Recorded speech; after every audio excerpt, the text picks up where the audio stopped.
Hi there, thanks for joining me today. So this will be a part of our ongoing educational series, and I'm going to teach you just some very fundamental things about opening bottles of wine.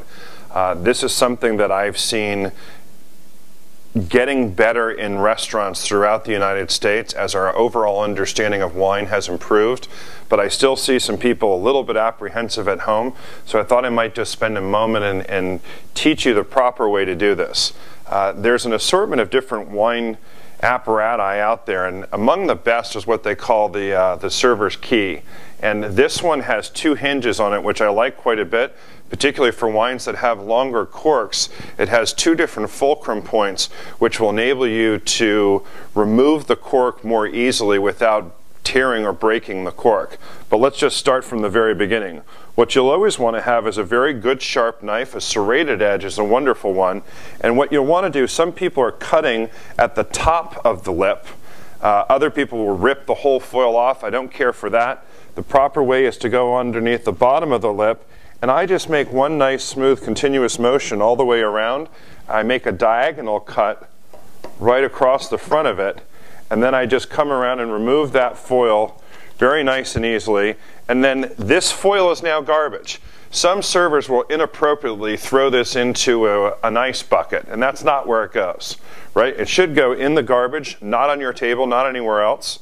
And then from this point, we need to get the corkscrew into the cork successfully. And this can be a bit awkward if you've not done it. Now, some people will come right in from the beginning into the top part. What I found for people who are new is to hold the corkscrew perpendicularly to the bottle, and if you rock up, it will always find its way right into the center. And then just make about a quarter turn, and your screw will be fine. And then just make your way down into the bottle. Now, what's important is to make sure that the label is facing out, right? If you're at a meal and somebody has ordered that bottle of wine for you, while that person would know what they've ordered, other people may not. So it's always appropriate that the server, as they're pouring the wine, would explain to you what it is, right? Here we have the Coupé Roussanne from the Bien Nacido, and this is the 2007 vintage. We've now made our entry down into the bottle. I simply lift straight up, and what you want to be careful not to do is to cast. Think about it. If you're fishing and you're casting, you're rocking that wrist motion forward. A lot of people will do that when they're opening bottles of wine, and that causes them to tear the cork. Now, I'm securing the fulcrum here with my offhand. I come straight up, and as I get to this point, I just very slowly, gently remove the cork as such.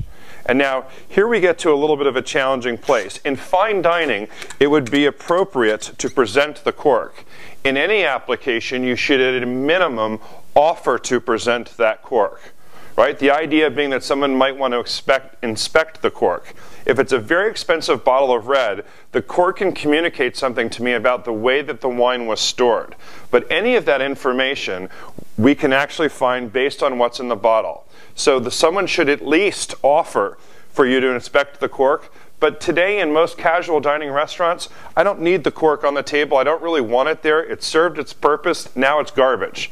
Now, if it's a celebratory event, you may want to save the cork, sign the cork, what have you. Always offer.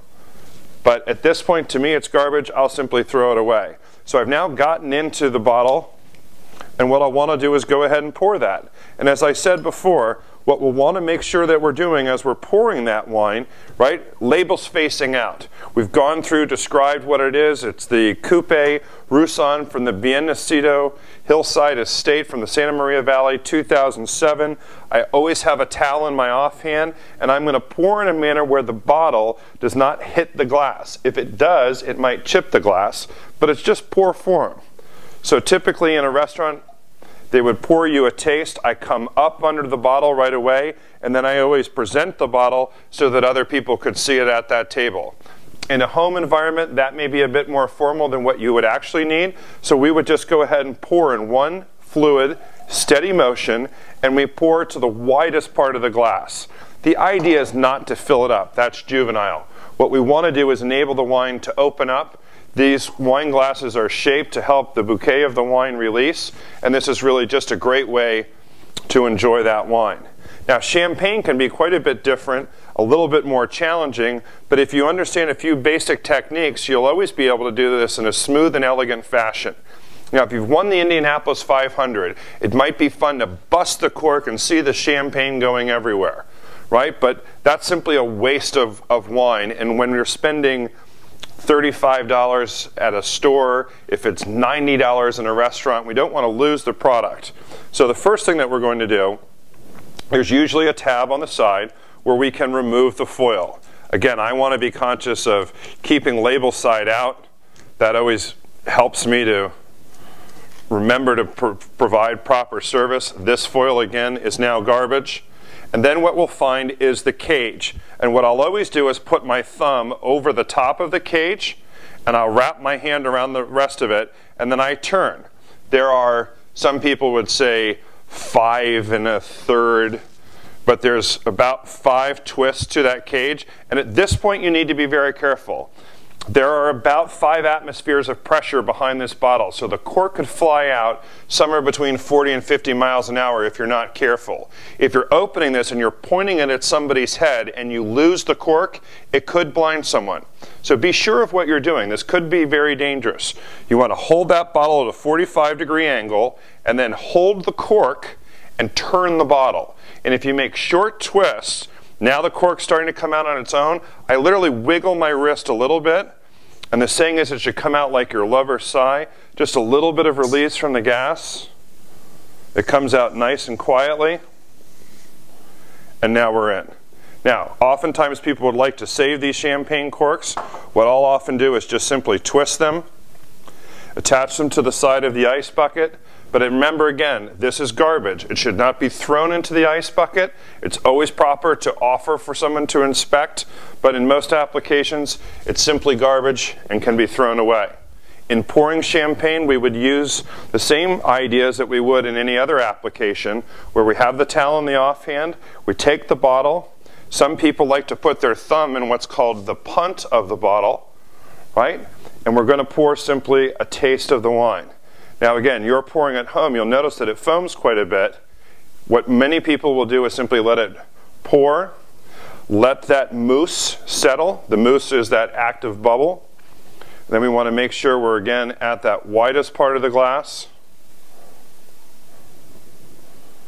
Have our towel in the offhand to wipe whatever may be on the side of the glass. Now you'll notice that this looks like a wine glass. This was actually created for Veuve Clicquot for their Prestige Cuvée Le Grand Dame by the Riedel family. And you'll see a lot of people enjoying a white wine glass actually for champagne and sparkling wines. It enables us to capture the bouquet a little bit, enables this beautiful wine to open up.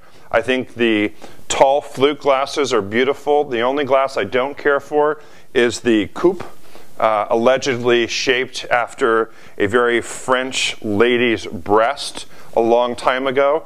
They were very popular in the 30s and 40s, but we've gone to more traditional formats now.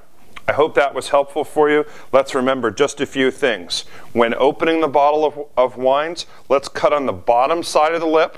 Remember to lift straight up, don't cast, and when pouring, never rest the bottle on the glass. In opening champagne again, twist to the cage, holding the cork, then hold the cork, twist the bottle, and as it starts to move, wiggle your wrist, and again, pouring in a very smooth, elegant fashion without letting the bottle hit the glass. I hope that was helpful to you. Enjoy.